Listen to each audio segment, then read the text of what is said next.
Welcome to the daily message for this second Sunday in Advent. Today I want to make a couple of comments about the first reading, which comes from the 40th chapter of the book of the prophet Isaiah.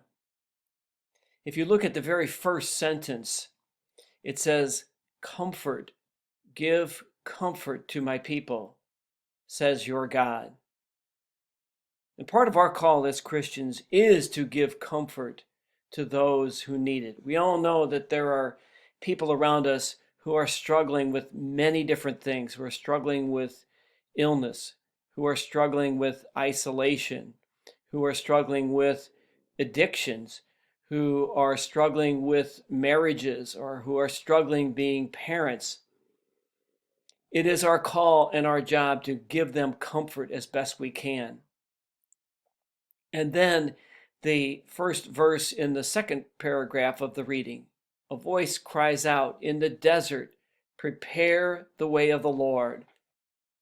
In this season of Advent, we're reminded that we are those people who are called to prepare the way of the Lord. And we must know that we are usually working in the desert, that when we live our Christianity to the fullest, that we are speaking to a world that very often doesn't want to hear about it. We're speaking to a world that is either indifferent or even hostile to the word of the Lord.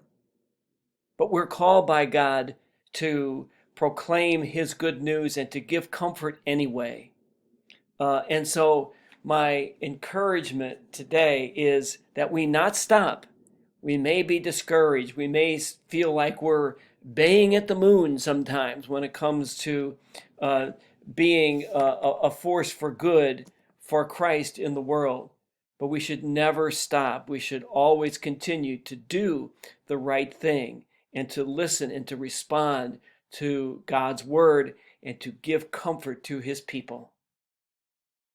Thank you for watching. Have a safe, restful, peaceful Sunday.